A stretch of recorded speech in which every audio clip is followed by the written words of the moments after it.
ಆತ್ಮಶ್ರೀಗಾಗಿ ನಿರಂಕುಶಮತಿಗಳಾಗಿ ಅಂತ ವಿದ್ಯಾರ್ಥಿಗಳನ್ನ ಉದ್ದೇಶಿಸಿ ಕುವೆಂಪು ಅವರು ಮಾತಾಡೋದಕ್ಕೆ ನಿಂತ್ಕೊಂಡಾಗ ಅವರು ಹೇಳಿದ ಮಾತುಗಳು ಹೇಗಿತ್ತು ನೋಡಿ ಕೇಳಿಸ್ಕೊಳ್ಳಿ. ಹಿತೋಪದೇಶಕ್ಕೆ ಏನು ಬರಗಾಲ, ಹಿತೋಪದೇಶ ಮಾಡೋದಕ್ಕೆ ಬರಗಾಲ ಇದೆ ಈ ದೇಶದಲ್ಲಿ, ಬೇಜಾನ್ ಭಾಷಣ ಹೊಡಿತಾರೆ.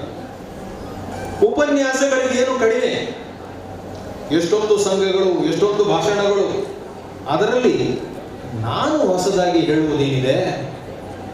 ಹಾಗೆ ನೋಡಿದರೆ ನಾನು ಹೇಳುವುದನ್ನೆಲ್ಲ ನಿಮ್ಮಲ್ಲಿ ಅನೇಕರು ನನಗಿಂತ ಚೆನ್ನಾಗಿ ಹೇಳಬಲ್ಲವರಿದ್ದಾರೆ ಅಂತ ಕುವೆಂಪು ಅವರು ಭಾಷಣ ಶುರು ಮಾಡ್ತಾರೆ. ಸೊ ಅವತ್ತಿಂದ ಇವತ್ತವರೆಗೂ ಪರಿಸ್ಥಿತಿ ಏನಾದರೂ ಬದಲಾಗಿದೆಯಾ? ನೀವು ನನ್ನ ಜೊತೆ ಇಂಟರಾಕ್ಟ್ ಮಾಡದೆ ಹೋದ್ರೆ ಅದು ಭಾಷಣ ಆಗ್ಬಿಡುತ್ತೆ. ಆದ್ರಿಂದ ನೀವು ಜೊತೆಗೆ ಪ್ರತಿಕ್ರಿಯೆ ಕೊಡು. ಬೆಳಗ್ಗೆ ಎಲ್ಲ ಮಾತಾಡಿದ್ರಲ್ಲ, ದಶಕಗಟ್ಟಲೆ ಹಿಂದೆಯಿಂದನೂ ಈ ಪುಸ್ತಕದ ಕುರಿತು ಚರ್ಚೆ ನಡೀತಾ ಇದೆ. ನಿರಂಕುಶಮತಿಗಳಾಗಿ ಅಂತ ಸಮಾಜದ ಮೇಲೆ ಏನೇನು ಪರಿಣಾಮಗಳಾಗಿದೆ ನಿಮ್ಗೆ ನೀವೆಲ್ಲ ಅಂದ್ಕೊಂಡೆ. ಅದು ಯಾವ ಸಮಾರಂಭ ಅಂತಂದ್ರೆ, ಮಂಡ್ಯದ ಒಬ್ಬ ಹುಡುಗ ಮಂಗಳೂರಿನ ಒಬ್ಬಳ ಹುಡುಗಿಯನ್ನು ಮದುವೆ ಆಗಿದ್ದ. ಇಬ್ರು ಬೇರೆ ಬೇರೆ ಧರ್ಮಕ್ಕೆ ಸೇರಿದ್ರು. ಹಿಂದಿ ಭವನದಲ್ಲಿ ಸಮಾರಂಭ ನಡೀತಾ ಇತ್ತು, ಆರ್ತಕ್ಷತೆ ಸಮಾರಂಭ.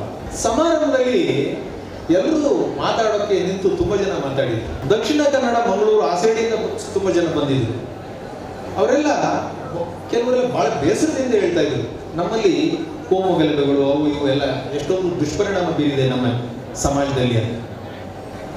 ಆಗ ನಾನು ಹೇಳಿದೆ, ನನ್ನ ಮಾತುಗಳು ನನ್ನ ಟರ್ನ್ ಬಂದಾಗ ನಾನು ಮಾತಿಗೆ ನಿಂತಾಗ ಹೇಳಿದೆ, ನನಗೆ ಮಂಡ್ಯದವನು ಅಂತ ಅನ್ಕೊಳ್ಳೋಕ್ಕೆ ನನಗೆ ತುಂಬ ಹೆಮ್ಮೆ ಆಗುತ್ತೆ. ಯಾಕೆಂದ್ರೆ SLC PUC ರಿಸಲ್ಟ್ ಬಂದಾಗ ಯಾವಾಗಲೂ ನಮ್ಮೂರು ಕೆಳಗಡೆ ಇರ್ತದೆ, ಲಾಸ್ಟ್ ಪ್ಲೇಸ್ ಅಲ್ಲಿ ಇರ್ತದೆ. ಆದ್ರೆ ಕೋಮು ಗಲಭೆ ಅಂತ ಎಲ್ಲಾದ್ರೂ ಪೇಪರ್ ಅಲ್ಲಿ ಸುದ್ದಿ ಆಗೋದಾದ್ರೆ ಫಸ್ಟ್ ಪ್ಲೇಸ್ ಅಲ್ಲಿ ಯಾವ ದೊಡ್ಡದಾಗಿ ರ್ಯಾಂಕ್ ತಗೋತಾರೋ ಆ ಜಿಲ್ಲೆಗಳೇ ಇರ್ತದೆ ಗಲಭೆ. ನಾವಿದೀವ ಮಂಡ್ಯದವರು? ಇಲ್ಲ.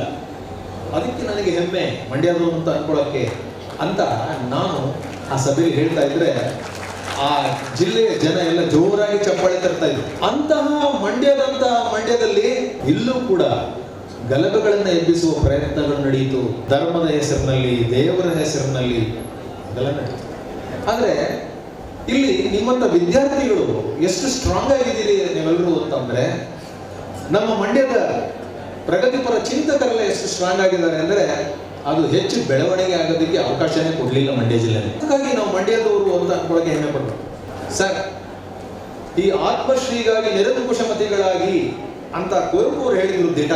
ಆದ್ರೆ ನಿಮ್ಮ ಬದುಕಿನಲ್ಲಿ ಏನೇನು ಪರಿಣಾಮ ಬೀರಿದೆ, ಇದು ಸಮಾಜ ಹೆಂಗೆ ಅಷ್ಟು ದಶಕಗಳಿಂದ ಹಾಗೆಯೇ ಉಳಿದುಕೊಂಡು ಬಂದಿದೆ ಅನ್ನೋದಕ್ಕೆ ನನ್ನ ವೈಯಕ್ತಿಕ ಬದುಕಿನಲ್ಲಿ ನಡೆದ ನಿದರ್ಶನಗಳನ್ನ ಹೇಳ್ತೀನಿ. ಕುವೆಂಪು ಅವರು ಗುಡಿ ಮಸೀದಿ ಚರ್ಚುಗಳನ್ನು ಬಿಟ್ಟು ಹೊರಬನ್ನಿ ಅಂದರು. ನಾನು ಒಂದು ಹೆಜ್ಜೆ ಮುಂದೆ ಹೋಗಿ ನನಗೇನು ಅನ್ಸುತ್ತೋ ಅದನ್ನ ಹೇಳ್ತೀನಿ. ಗುಡಿ ಮಸೀದಿ ಚರ್ಚು ಇತ್ಯಾದಿಗಳು ಸಾರ್ವಜನಿಕ ಸ್ಥಳದಲ್ಲಿ ಇಲ್ಲದೆ ಹೋದರೆ ಪ್ರಜಾಪ್ರಭುತ್ವ ಯಶಸ್ವಿಯಾಗುತ್ತೆ, ಸಂವಿಧಾನ ಯಶಸ್ವಿಯಾಗುತ್ತೆ. ಆ ಧಾರ್ಮಿಕ ನಂಬಿಕೆಗಳು, ಆಚರಣೆಗಳು ಅವರವರ ಮನೆಯೊಳಗಡೆ ಇರಬೇಕು, ಬೀದಿಯಲ್ಲಿ ಪ್ರದರ್ಶನಕ್ಕಲ್ಲ. ಇದಕ್ಕೂ ಈ ಮಾತುಗಳನ್ನು ಕೂಡ ದೊಡ್ಡ ದೊಡ್ಡ ದಾರ್ಶನಿಕರು ಹೇಳ್ಬಿಟ್ಟಿದ್ದಾರೆ. ಯಾಕೆ ನಾವು ನಿರಂಕುಶಮತಿಗಳಾಗಬೇಕು ಅನ್ನೋದಕ್ಕೆ ವೈಯಕ್ತಿಕ ಬದುಕಿನಲ್ಲಿ ನಾನು ವಕೀಲನಾಗಿ ಕಂಡುಕೊಂಡ ಕೆಲವು ಘಟನೆಗಳನ್ನು ನಿಮ್ಗೆ ಹೇಳ್ತಾ ಹೋಗ್ತೀನಿ. ಒಂದ್ಸಾರಿ ಒಂದು ಮಧ್ಯಾಹ್ನ 12-12:30 ಸಮಯ ಒಬ್ಬ ಯುವಕ ಓಡಾಡ್ತಾ ಬಂದ. ಮೈಯೆಲ್ಲ ಬೆವುತಿದೆ, ಅವನು ಬಹಳ ಪಾಪ ನಡ್ಕೊಂಡೆಲ್ಲ ಓಡ್ ಬಂದಿರ್ಬೇಕು, ಬೆವುತಿದ್ದ. ಬಟ್ಟೆಗಳು ನೋಡಿದ್ರೆ ಬಹಳ ಹಳೆ ಬಟ್ಟೆಗಳು ಹಾಕೊಂಡಿದ್ದ. ಅವನು ನನ್ನನ್ನು ತಡೆದು ಕೇಳ್ದ, ಸರ್ ನನ್ನ ಮಗು ಹೆಸರು ಚೇಂಜ್ ಮಾಡಬೇಕು ಸರ್, ಅದೇನೋ ಕೋರ್ಟ್ಗೆ ಹೋಗ್ಬೇಕಂತಲ್ಲ, ಎಷ್ಟಾಯ್ತದೆ ಸರ್ ಫೀಸು ಅಂದ. ನಾನು ಗಮನಿಸ್ತಾ ಇದ್ದೆ ಅವನ ಧಾವಂತ, ಅವನ ಕಣ್ಣುಗಳಲ್ಲಿದ್ದಂಥ ಆತಂಕ, ಇದನ್ನೆಲ್ಲ ನೋಡ್ತಾ ನಾನು ಹೇಳಿದೆ, ತಮಾಷೆಗೆ ಒಂದು 10,000 ಆಗ್ಬೋದು ಕೊಡೋ ನಾನು. ಅವನು ಇನ್ನೂ ಗಾಬರಿ ಆಗ್ಬಿಟ್ಟ. ಏನು ಸರ್, ಜುಡ್ಬಿ ಒಂದು ಹೆಸರು ಬದಲಾಯಿಸಿ 10,000 ರೂಪಾಯಿ ಅಂದ. ನಾನು ಹೇಳಿದೆ, ಹೌದು ಕಣಪ್ಪ, ಏನು ಹೆಸರಿಟ್ಟಿದ್ದೆ ನಿನ್ನ ಮಗುಗೆ ಅಂತ ಕೇಳಿದೆ. ಅವನಿಗೊಂದು ಹೆಣ್ಮಗು, ನಾನು ಜ್ಯೋತಿ ಅಂತ ಮಡಗಿನಿ ಸರ್ ಅಂದ. ನಾನು ಕೇಳಿದೆ, ಏನೋ ಬಂತು ನಿಮಗೆ ಮಲ್ಲಾಗು, ಏನಾಗಲು, ಹೆಸರು ಚೆನ್ನಾಗದಲ್ಲೋ, ಯಾಕೋ ಬದಲಾಯಿಸಕ್ಕೆ ಬಂದಿದ್ಯಾ ಕೋರ್ಟ್ಗೆ ಅಂತ. ಅವನು ಹೇಳ್ದ, ಸರ್ ನಾನು ಭಾಳ ಆಸೆ ಪಟ್ಟು ಮಡಗಿದ್ದೆ ಸರ್ ಹೆಸರ, ನಮ್ಮೂರು ಜೋಯಿಸ್ರು ಕೇಳಿ ಮಡಗಿದ್ದೆ ಸರ್. ಈಗ ನನ್ನ ಹೆಂಡತಿ ಊರು ಜೋಯಿಸ್ರು ಹೇಳ್ತಾರಂತೆ, ಅದು ಏಳಿಗೆ ಆಗುವುದಿಲ್ಲ ಅಂತಾರಂತೆ ಸರ್. ನಿಮಗೆ ಅದು ತಮಾಷೆ ಅನ್ನಿಸ್ಬೋದು. ಈ ಮೌಢ್ಯ ಜನರ ಎಷ್ಟೊಂದು ಎನರ್ಜಿಯನ್ನ, ಸಮಯವನ್ನ, ಹಣವನ್ನ ತಿಂದಾಗ್ತಿದೆ ಅಂತ ನಿಮ್ಗೆ ಊಹೆ ಮಾಡ್ಕೊಳ್ಳೋಕ್ಕೂ ಸಾಧ್ಯ ಇಲ್ಲ ಸ್ನೇಹಿತರೆ. ಮಂಡ್ಯ ಗ್ರಾಹಕರ ನ್ಯಾಯಾಲಯದಲ್ಲಿ ಒಂದು ಕೇಸ್ ನಡೀತಿತ್ತು. ಈಗಲೂ ಸುಮಾರು ವರ್ಷದ ಪೆಂಡಿಂಗ್ ಇದೆ ಕೇಸ್. ಆ ಕೇಸ್ ಏನಪ್ಪಾ ಅಂದ್ರೆ, ಶ್ರೀರಂಗಪಟ್ಟಣದಲ್ಲಿ ಮನೆ ಕಟ್ಟುತ್ತಾ ಇದ್ದಂತ ಒಬ್ಬ ಕಾಂಟ್ರಾಕ್ಟರು ಮನೆ ಓನರ್ ನಡುವೆ ಕೇಸ್. ಕೇಸಿನ ವಿಷಯ ಏನು ಅಂತಂದ್ರೆ, ಓನರ್ ಕೇಸ್ ಹಾಕಿದ್ದಾರೆ, ಕಾಂಟ್ರಾಕ್ಟರ್ ಒಪ್ಕೊಂಡಷ್ಟು ಹಣದಲ್ಲಿ ಮನೆ ಕಟ್ಟಿಕೊಟ್ಟಿಲ್ಲ, ಇನ್ನು ಜಾಸ್ತಿ ಡಿಮ್ಯಾಂಡ್ ಮಾಡ್ತಾವನೆ, ಅವನ ಮೇಲೆ ಕ್ರಮ ತಗೊಳ್ಳಿ, ನನ್ಗೆ ಪರಿಹಾರ ಕೊಡಿಸಿ. ಕಾಂಟ್ರಾಕ್ಟರ್ ವಾದ ಏನು, ಸ್ವಾಮಿ ಇವನು ಬಡ್ಜೆಟ್ಗೆ ನಾನು ಮನೆ ಕಟ್ಕೊಡಕ್ ರೆಡಿ ಆಗಿದ್ದೆ ಸ್ವಾಮಿ, ಆದ್ರೆ ಇವನು ಇವನ ಹೆಂಡತಿ ಸೇರ್ಕೊಂಡು ಹೊಸಿ ಕಾಟ ಕೊಡ್ಲಿಲ್ಲ ಸ್ವಾಮಿ ನನಗೆ. ಆ ಯಾರೋ ಆ ಊರು ಜೋಯಿಸ್ರೆ ಹೇಳವ್ರೆ, ಈ ಕಿಟಕಿ ತತ್ತಗ್ ಮಡಗು, ಆ ಭಾಗಕ್ಕೆ ತಿತ್ತಗ್ ಮಡಗು, ಅಡಿಗೆ ಮನೆ ಇತ್ತಗ್ ಬದಲಾಯಿಸು ಅಂತ ಹೇಳಿ ಹೇಳಿ ಹೇಳಿ ಚೇಂಜ್ ಮಾಡಿ ನನಗೆ 1 ಮೆಟ್ಲ 2 ಮೆಟ್ಲು ಮಾಡಿಸಿ 3 ಮೆಟ್ಲ 4 ಮೆಟ್ಲು ಮಾಡಿಸಿ ನನ್ನ ದುಡ್ಡೆಲ್ಲ ತಿಂದಾಕ್ಬಿಟ್ಟು ಸ್ವಾಮಿ. ನನ್ನ ತಪ್ಪೇನಿದೆ? ಇವ್ರು ಹೇಳಿದ ಬಡ್ಜೆಟ್ಗೆ, ಇವ್ರು ಕೊಟ್ಟ ಪ್ಲಾನಿಗೆ ನಾನು ಒಪ್ಕೊಂಡಿದ್ದೆ, ಆದ್ರೆ ಇವರ ದಡ್ಡತನದಿಂದ ಬಡ್ಜೆಟ್ ದೊಡ್ಡದಾಗಿದ್ದಿದೆ ಅಂತ ಅವನ ತಕರಾರು.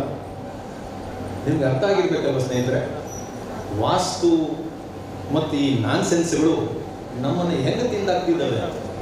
ಯಾಕೆ ನಾವು ಆತ್ಮಶ್ರೀಗಾಗಿ ನಿರಂಕುಶಮತಿಗಳಾಗಬೇಕು ಅನ್ನೋದಕ್ಕೆ ಪ್ರತಿಕ್ರಿಯೆಯಾಗಿ ನಾನು ನಿಮ್ಗೆ ಈ ಮಾತುಗಳನ್ನು ಹೇಳ್ತಾ ಇದ್ದೀನಿ ಒಂದೊಂದಾಗಿ.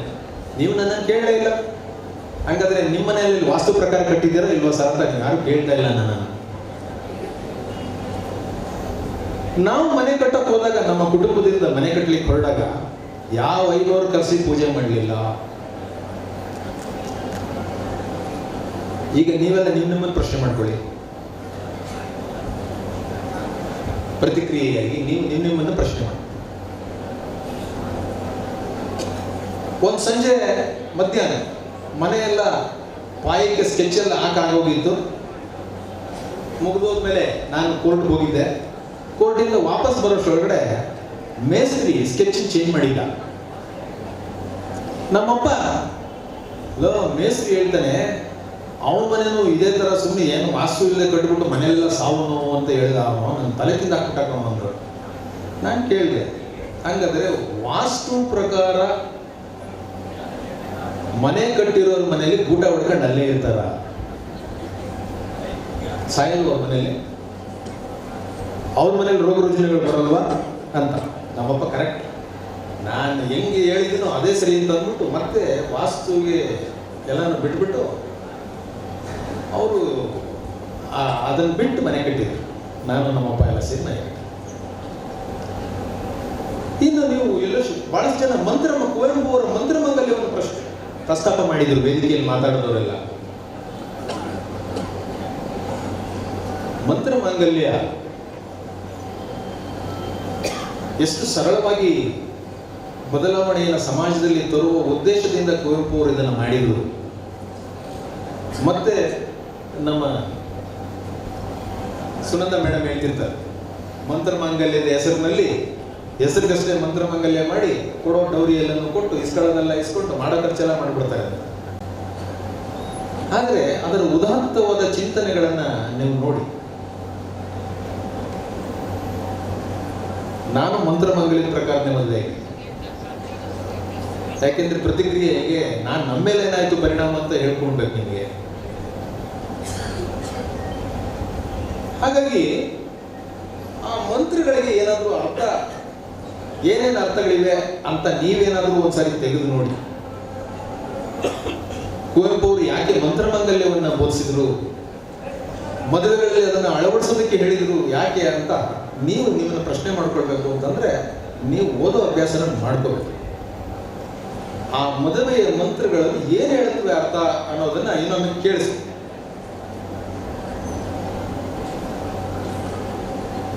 ಆಮೇಲೆ ನೀವು ಬಹುಶಃ ಕುವೆಂಪು ಅವರ ಮಂತ್ರಮಾಂಗಲ್ಯಕ್ಕೆ ವಾಪಸ್ ಬರ್ತೀರಿ ಅಂತ ನನಗೂ ಅನಿಸುತ್ತೆ.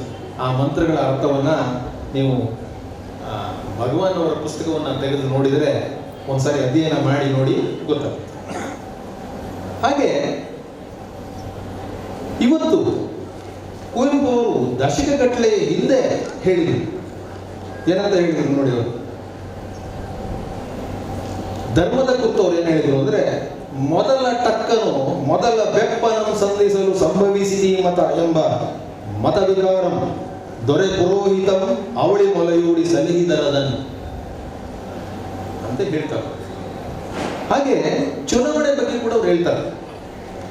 ಚುನಾವಣೆ ಬಗ್ಗೆ ಅವ್ರು ಹೇಳ್ತಾರೆ, ಜಾತಿ, ಮತ, ಹೆಂಡ, ದುಡ್ಡು ಇವೇ ವೋಟರುಗಳು. ಓಟು ಕೊಡುವ ಪ್ರಜೆಗಳು ಬರೀ ನಿಮಿತ್ತ ಮಾತ್ರ, ಮೂರ್ಖ ವಾಹನಗಳಷ್ಟೇ. 4-6 ಜನ ಯಾತಕ್ಕೂ ಹೆಸದ ಕದೀಮರು ಸೇರಿ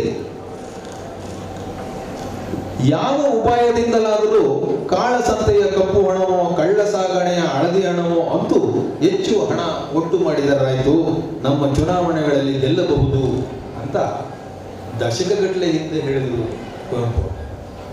ಚುನಾವಣೆ ಬೇವನ್ನ ಬಿತ್ತಿ ನಾವು ಮಾವನ್ನ ನಿರೀಕ್ಷೆ ಮಾಡೋಕೆ ಆಗೋದಿಲ್ಲ ಅನ್ನೋದಕ್ಕೆ ಇದೊಂದು ಬಹಳ ದೊಡ್ಡ ಸ್ಪಷ್ಟ ಉದಾಹರಣೆ ಅವರ ಈ ಕವನದ ಸಾಲುಗಳು. ಇವತ್ತು ಚುನಾವಣೆಗಳು ಹೆಂಗ್ ನಡೀತಿದ್ದಾವೆ ಅಂತ ನೀವೆಲ್ಲ ನೋಡ್ತಿದ್ದೀರಿ. ಇವತ್ತು ಅಧ್ಯಾಪಕರ ಕ್ಷೇತ್ರಗಳು, ಪದವೀಧರರ ಕ್ಷೇತ್ರಗಳು, ಅಲ್ಲಿ ಓಟ್ ಹೆಂಗಾಗಿ ನಡೀತವೆ ಅಂತಂದ್ರೆ ಕವರ್ ಒಳಗಡೆ 2,000 ರೂಪಾಯಿ ನೋಟು, ಈ 2,000 ರೂಪಾಯಿ ತೆಗೆದುಬಿಟ್ಟವ್ರೆ 500 ನೋಟುಗಳು ಇಟ್ಟು ದೇವರ ಫೋಟೋ ಜೊತೆಲಿಟ್ಟು ಹಂಚ್ತಾರೆ. ಈ ರೀತಿ ವಿದ್ಯಾವಂತರು ಹಣ ಪಡೆದು ಓಟ್ ಹಾಕೋದಾದ್ರೆ ನಾವು ಮೂಟೆ ಹೊರೋರು, ಕಡಲೆಕಾಯಿ ಮಾರೋರ ಬಗ್ಗೆ ನಾವೇನಾದ್ರು ಪ್ರಶ್ನೆ ಮಾಡೋ ನೈತಿಕ ಹಕ್ಕಿದೆಯಾ ನಮಗೆ? ನಾವು ನಮ್ಮನ್ನು ಪ್ರಶ್ನೆ ಮಾಡ್ಬೇಕು. ಇವತ್ತು ಅಧ್ಯಾಪಕರ ಸಂಘಗಳು, ವಕೀಲರ ಸಂಘಗಳು, ವೈದ್ಯರ ಸಂಘಗಳು, ಶಿಕ್ಷಕರ ಸಂಘಟನೆಗಳಿಗೆ ನಡೆಯುವ ಚುನಾವಣೆಗಳಲ್ಲೂ ಕೂಡ ಗುಂಡು ತುಂಡುಗಳಿಲ್ಲದೆ ಚುನಾವಣೆಗಳು ನಡೆಯೋದಿಲ್ಲ. ನಾನೊಮ್ಮೆ ಚುನಾವಣೆ ಸಂದರ್ಭದಲ್ಲಿ ಒಂದು ಕವನವನ್ನ ಇದು ಹೇಳಿ ಮುಗಿಸ್ತೀನಿ. ನನ್ನ ಮಾತನ್ನ ನನಗಾಗಲೇ ಬಾರಿ ಬಂದ್ಬಿಟ್ಟಿದೆ, ನಿಮ್ಮ ಸಮಯದ ಗಡಿ ದಾಟ್ತಿದ್ದೀರಿ ಅಂತ. ಈ ಕವನದ ಸಾಲುಗಳನ್ನು ಮುಗಿಸಿ ನನ್ನ ಮಾತನ್ನು ಮುಗಿಸ್ತೀನಿ. ಅತ್ತ ಅಲ್ಲಿ ಶ್ರವಣ ಬೆಳಗೊಳದಲ್ಲಿ ವರ್ಷ 12ಕ್ಕೊಮ್ಮೆ, ಅತ್ತ ಅಲ್ಲಿ ಶ್ರವಣ ಬೆಳಗೊಳದಲ್ಲಿ ವರ್ಷ 12ಕ್ಕೊಮ್ಮೆ ನಡೆಯುತ್ತದೆ ಮಹಾಮಸ್ತಕಾಭಿಷೇಕ. ಇತ್ತ ಇಲ್ಲಿಯೂ ಸಾರ್ವಜನಿಕ ಚುನಾವಣೆಗಳಲ್ಲಿ, ಸಂಘ ಸಂಸ್ಥೆಗಳ ಹಣಾಹಣಿಗಳಲ್ಲಿ ನಡೆಯುತ್ತದೆ ಆಲ್ಕೋಹಾಲಾಭಿಷೇಕ, ಕನಕಾಭಿಷೇಕ. ಎಲ್ಲವನ್ನೂ ತೊರೆದ ಅವನು ಗೊಮ್ಮಟ, ಇವರು ಗೊಮ್ಮಟರೇ, ಮೂರನ್ನೂ ಬಿಟ್ಟವರು ಅಂತ ಈ ಕವನನ ಅಂಟಿಸಿದ್ದಕ್ಕೆ ದೊಡ್ಡ ಜಗಳ ಆಗಿತ್ತು. ಈ ಕವನನ ತಗೊಂಡೋಗಿ ಬೇರೆ ಬೇರೆ ಕಡೆ ಎಲ್ಲೆಲ್ಲ ಅಂಟಿಸಿದ್ರು ಅಲ್ಲೆಲ್ಲ ಗಲಾಟೆ ಆಗಿತ್ತು. ಸೊ ಇದು ಚುನಾವಣೆಯ ಕುರಿತು ಕುವೆಂಪು ಅವರು ಅವತ್ತು ಪ್ರಶ್ನೆ ಮಾಡಿದ್ರು, ಈಗಲೂ ಪ್ರಶ್ನೆಯನ್ನು ಹೆಂಗೆ ಉಳಿಸ್ಕೊಂಡಿದ್ದೀವಿ ನಾವು. ಈ ಕುರಿತು ನಾವೆಲ್ಲ ಬಹಳ ಗಂಭೀರವಾಗಿ ಆಲೋಚಿಸಬೇಕಾಗಿದೆ. ನಿರಂಕುಶಮತಿಗಳಾಗಿ ಅನ್ನುವ ಕುವೆಂಪು ಅವರ ಕರೆಯನ್ನು ನಮ್ಮ ಜೀವನದಲ್ಲಿ ಅಳವಡಿಸಿಕೊಳ್ಳೋಣ ಅಂತ ಹೇಳ್ತಾ ನನ್ನ ಮಾತನ್ನು ಮುಗಿಸ್ತೀನಿ. ಎಲ್ರಿಗೂ ಧನ್ಯವಾದ. ನಮಸ್ಕಾರ.